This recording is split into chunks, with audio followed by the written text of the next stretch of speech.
The night Ethan Walker finally understood why his chest ached every time he stepped outside. The rain was falling softly, turning the streetlights into blurred halos and the quiet suburban road into something that felt suspended between past and present.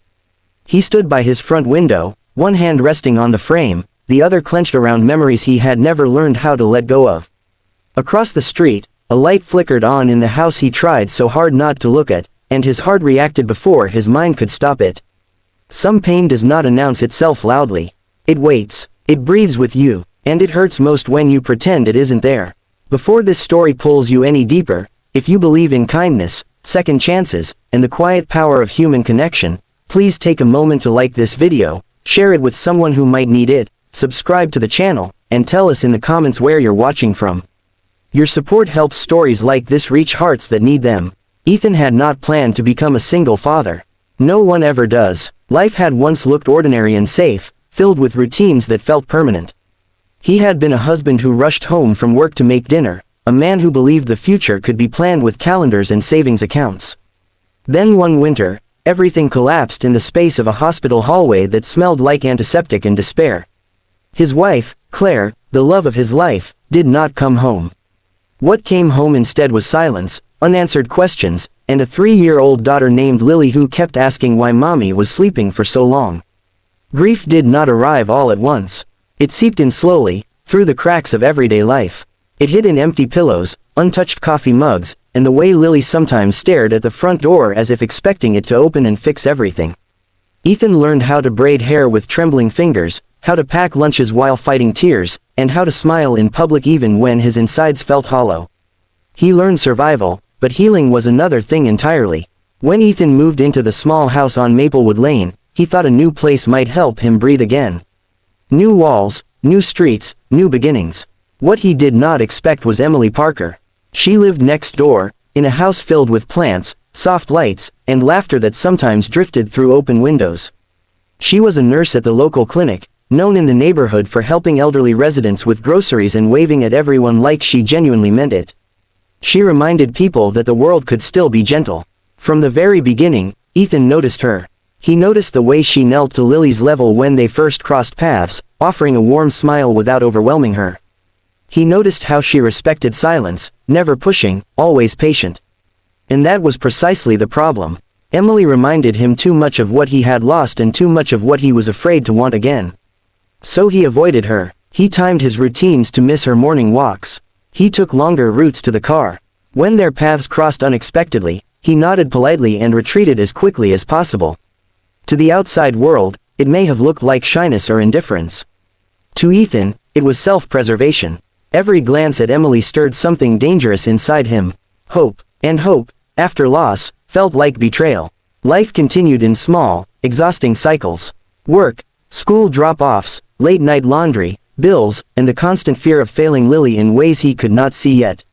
Lily grew quieter as she grew older, carrying her grief in ways only children do. She drew pictures of a family with one face always missing, and sometimes she asked questions Ethan did not know how to answer. On those nights, he sat by her bed long after she fell asleep, whispering promises he was not sure he could keep.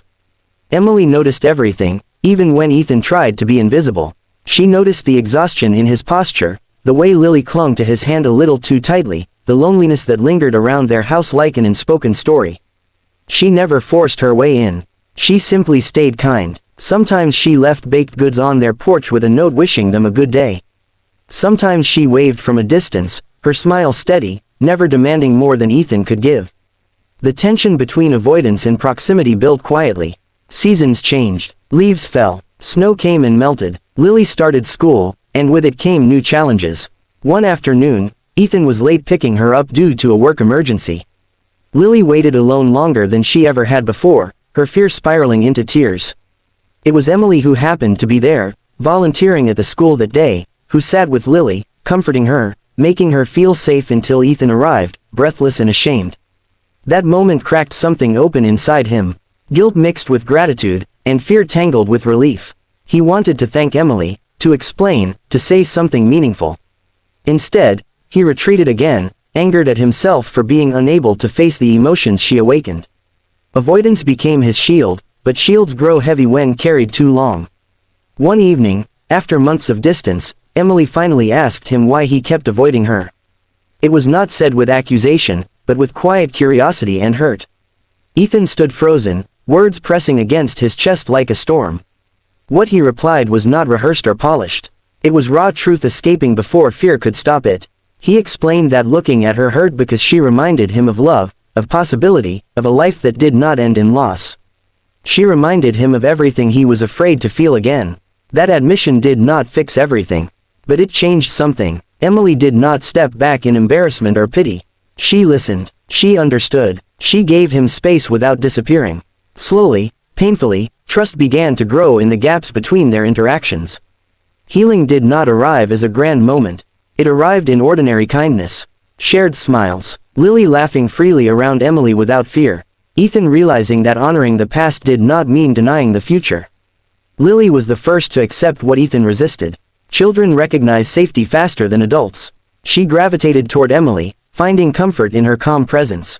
Ethan watched this with mixed emotions, terrified of replacement, yet relieved beyond words that his daughter felt safe again. Time softened the sharpest edges of grief. Ethan allowed himself to sit on the porch when Emily was gardening. He allowed conversations to happen. He allowed laughter to exist without guilt. The love he felt did not erase Claire's memory. It expanded his heart in ways he had not believed possible. The real challenge was not falling in love again. It was forgiving himself for surviving. Near the end of this journey, as Ethan reflected on everything he had endured, he realized that pain had taught him empathy, and loss had taught him gratitude. Emily never tried to fill a void. She walked beside him, respecting what had been and hopeful for what could be. If this story has touched your heart, if it reminded you of someone you lost, someone you love, or someone you are still learning to forgive yourself for loving again, please take a moment to like, share, and engage with this video. Your interaction helps stories like this reach others who may feel alone right now. And before the ending, please comment below and tell us what part of this story stayed with you the most, because your words matter more than you know. In the end, Ethan no longer avoided the window. He no longer feared the light across the street. Pain did not disappear, but it transformed. It became a reminder of how deeply he had loved and how brave he had been to open his heart again. Looking at Emily no longer hurt. It healed.